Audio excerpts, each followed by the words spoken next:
आगामी दिनों में होने वाले दीक्षांत समारोह के सफल आयोजन के लिए पुलिस लाइन में रिक्रूट आरक्षियों की रिहर्सल शुरू कर दी गई है।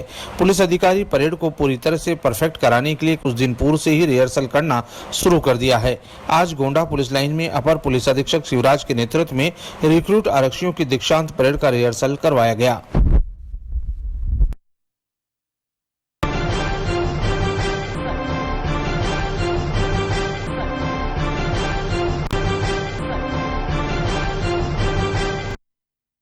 जनपद संभल में रात के अंधेरे में अवैध खनन जोरों पर चल रहा है, लेकिन हमारी पुलिस प्रशासन और खनिज विभाग ने मौन धारण कर रखा है। आपको बताते चलें कि बैजोही कोतवाली क्षेत्र के गांव सुल्तानपुर में अवैध खनन जोरों पर चल रहा है। गांव की दूरी थाने से लगभग 2 किलोमीटर भी नहीं है, पर बैजोही पुलिस और खनन विभाग को ये अवैध खनन दिखाई नहीं दे रहा। दिन रात ये खनन की ट्रॉलियां रोडों पर चलती है, जिससे हादसे होने का डर बना रहता है। जानकारी के अनुसार 10 से 12 ट्रैक्टर ट्रॉली और एक मशीन इस खनन में लगे हैं। अब देखना होगा कि आखिर कब प्रशासन इन खनन माफियाओं पर कार्रवाई करता है।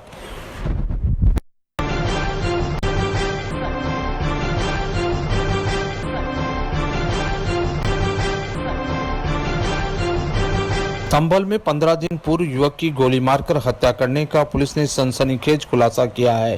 पुलिस के अनुसार मृतक दिनेश की हत्या किसी बाहरी ने नहीं, बल्कि मृतक के तमंचे द्वारा स्वयं को गोली मारकर करने से हुई थी। संभल पुलिस अधीक्षक ने पूरी घटना का अनावरण किया है।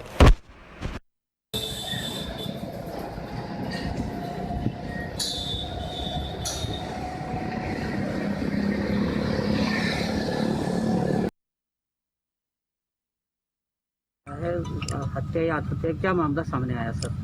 थाना असमौली के अंतर्गत ग्राम हीरापुर में 11/5 को ये एक मामला सामने आया था, जिसमें एक परिवार के द्वारा ये बताया गया था कि उनके घर में 4 लोग घुसे और उन्होंने घुसकर उनके एक बेटे की गोली मारकर हत्या कर दी। इसमें जब हम लोगों ने इन्वेस्टिगेशन किया तो ये मामला शुरुआत से थोड़ा संदिग्ध लगा। सारे एंगल की जाँच की गई, जो भी सस्पेक्टेड थे उन सबको बुलाकर उनसे अच्छे से पूछताछ की गई, तो कहीं से कोई ऐसा कनेक्शन नहीं समझ में आया जिसमें 4 लोगों के अंदर घुसने की कोई पुष्टि नहीं हो पाई। इसके बाद हम लोगों ने इनके घर वालों से कड़ाई से पूछताछ की, तो उनसे जब पूछताछ की गई तो उसमें ये तथ्य सामने आया कि मृतक दिनेश ये मुरादाबाद में नौकरी करता था। इनके छोटे भाई ने जिस दिन इसका डेथ हुई है उस दिन इसको फ़ोन करके घर पर बुलाया, क्योंकि इनके घर में कुछ आपसी विवाद चल रहे थे। उसके बाद दिनेश के द्वारा घर पर खाना खाया गया तथा काफ़ी मात्रा में शराब का सेवन किया गया। इसके बाद इन सभी लोगों में आपस में कहासुनी हुई। उसके बाद ये लोग अपने अपने कमरे में सोने के लिए चले गए।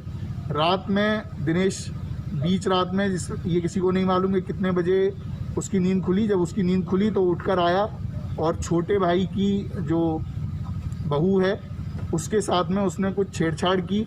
इस पर उसके छोटे भाई ने हल्ला मचाया तो पूरे परिवार के लोग इकट्ठे हुए, जिसमें उसका पिता, उसकी बहन, ये छोटा भाई, सभी लोग उपस्थित थे वहाँ पर।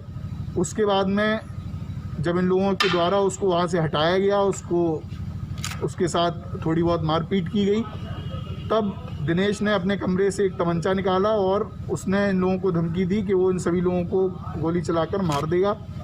उस समय उसके हाथ से तमंचा छुड़ाने के लिए इन लोगों के द्वारा छीना झपटी हुई। छीना झपटी में ही इसी बीच में तमंचे से एक्सीडेंटल फायर होने की वजह से दिनेश की मृत्यु हुई।